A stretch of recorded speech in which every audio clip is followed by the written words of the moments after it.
நீ ஏதோ பொருட்கள் வாங்கணும் தானே இங்க வந்த, ஆனா நீ ஆக்சுவலா ஷாப்பிங் பண்ணிட்டு இருக்க. அப்படின்னா ஐ மீன் நான் ஒரு பொண்ணுப்பா. இது பொண்ணுங்களோட மார்க்கெட். நான் ஷாப்பிங் பண்ண மாட்டேன் நீ எப்படி எக்ஸ்பெக்ட் பண்ண?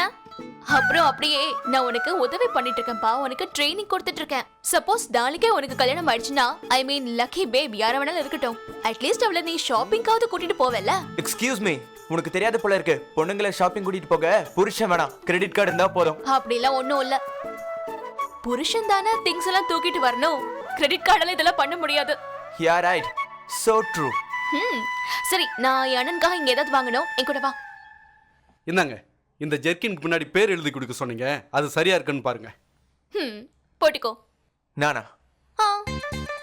ஏன்? ஏன்னா உன் சைஸும் என் அண்ணன் சைஸும் சேம் தானே, அதனால தான். பின்ன என்ன நினைச்ச நீ? நான் என்ன இந்த கடைக்கு உன்னை சுத்தி பார்க்கலாம்னு கூட்டிட்டு வந்தேன் நினைக்கிறியா? ஆனா போட்டுக்கோ கரண், ப்ளீஸ் போட்டுக்கோ. என்ன மீரா, நான் எனக்காக துணி வாங்க போனாலே ட்ரையல் பார்க்க மாட்டேன், இதுல நீ வேற. அப்ப எனக்காக பண்ணு. நீ எப்படி இருக்குன்னு சொல்லு.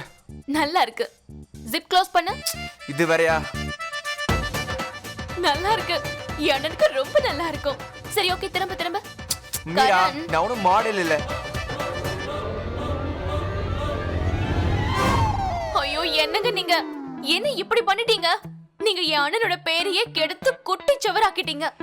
மேடம், நீங்க தானே ரன்வி பேர் எழுத சொன்னீங்க, அதானே எழுதி இருக்காரு. ஆமாங்க, ஆனா நான் RANVI ன்னு தான் எழுத சொன்னேன். ஆனா நீங்க என்னடானா ஐ எடுத்துக்கிட்டு உங்க இஷ்டத்துக்கு 2 ஈ போட்டு வச்சிருக்கீங்க. இருங்க, இங்க பாருங்க, இதுல என்ன எழுதிருக்கு, அப்புறம் இதுல என்ன நீங்க எழுதிருக்கீங்க. தெரியாம நடந்துடுச்சு, இதுல என்ன பெரிய வித்தியாசம் இருக்கு? ஆனா படிக்கும்போது ரன்வின்னு தானே படிப்பாங்க. எக்ஸ்கியூஸ் மீ சார், நீங்க எனக்கு ஒரு விஷயம் சொல்லுங்க. உங்களை சார்னு கூப்பிடுறதுக்கு பதிலா சிம்பான்சின்னு கூப்பிட்டா நீங்க எப்படி ஃபீல் பண்ணுவீங்க? சிரிக்காத. சிம்பான்சி நம்ம முன்னோர்கள் தானே சார். நீங்க கொஞ்சம் ஓவரா பேசிக்கிட்டு இருக்கீங்க மேடம். நீங்க தாங்க ஓவரா பண்ணிட்டு இருக்கீங்க. நான் என் அண்ணனுக்கு கண்டதையும் எடுத்து கொடுக்க மாட்டேன். எது வாங்கினாலும் அவனுக்கு பெர்ஃபெக்ட்டா ஸ்பெஷலா இருக்கணும். இது உங்களுக்கு பெர்ஃபெக்ட்டாவா இருக்கு? பேரே தப்பா இருக்கு. இத போய் அண்ணனுக்கு கொடுப்பேனா? சத்தியமா கொடுக்க மாட்டேன். போகட்டும், விடுங்க.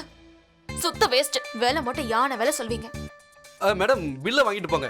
என்கிட்ட கொடுப்பா. வேலை ஏதோ ஒழுங்கா பாருங்களேன், அவ மூடியே கெடுத்துட்டீங்க. நாம என்ன பண்ணோம் தெரியலையே. ஹலோ, இருங்க. இந்த கடையில நீங்க எதுவுமே வாங்காதீங்க, எல்லாமே தப்பா கொடுப்பாங்க. ஓ ரிலாக்ஸ்.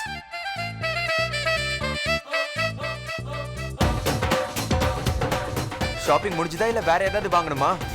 அவ்வளவுதான், விடு. நீ இப்ப பைக் ஸ்டார்ட் பண்ணு. நான் இப்ப கொஞ்சம் மூட் ஆஃப்ல இருக்கேன் கரண். சரி கூல் டவுன். இந்தா உன்னோட ஹெல்மெட் பிடி.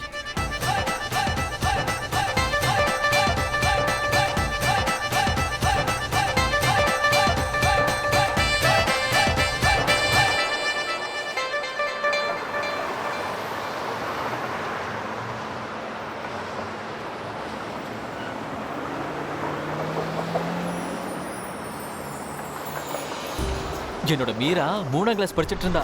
அப்பதான் அவளை நகரத்துக்கு படிக்க அமிச்சேன். இப்ப அவளோட படிப்பு முடிஞ்சு போச்சு. நான் கூட்டிட்டு வரதுக்காக போறேன். இப்ப நான் முதல்ல கோயிலுக்கு போயிட்டு இருக்கேன், சாமி கும்பிட்றதுக்காக. அதுக்கப்புறம் நான் காலேஜுக்கு போவேன். அண்ணா, ஒரு விஷயம் சொல்லுங்க, நீங்க டெல்லிக்காரர் தானே? ஆமா. அது இந்த DAS காலேஜ் பஸ் ஸ்டாண்ட்ல இருந்து எவ்வளவு தூரத்துல இருக்கு? பஸ்ஸை விட்டு இறங்குனதும் நடந்து போனா 15-20 நிமிஷம் ஆகும். ஆட்டோல போனா அரை மணி நேரம் ஆகும். அட, டெல்லியோட டிராபிக்கை பத்தி உங்களுக்கு தெரியும்ல. அண்ணா, நான் என்ன விரும்புறேன்னா, அவ டிகிரி வாங்கி முடிக்கிறதுக்குள்ள நான் அங்க போய் ஆகணும். அவ எனக்காக காத்துட்டு இருப்பாள்ல. தம்பி, எனக்கு ஒரு விஷயத்த சொல்லுங்க தம்பி. நீங்க அவங்கள இவ்வளவு தூரம் படிக்க வச்சிருக்கீங்க. ஆமாண்ணா. அப்புறம் ஏன் அவங்கள கிராமத்துக்கு கூட்டிட்டு போகணும்னு நினைக்கிறீங்க? நகரத்துக்கு அனுப்பி வைங்க தம்பி. நல்ல ப்ரமோஷன் கிடைக்கும், நல்லா சம்பாதிக்கலாம் தம்பி. இப்ப நீங்களே ஒரு விஷயம் சொல்லுங்கண்ணா, ப்ரமோஷன் பெருசா கனவு பெருசா? அது கனவு தான்ப்பா பெருசு. அவளுக்கு தெரியும் அப்பாவோட கனவு அவளுக்காக காத்துட்டு இருக்கேன்னு.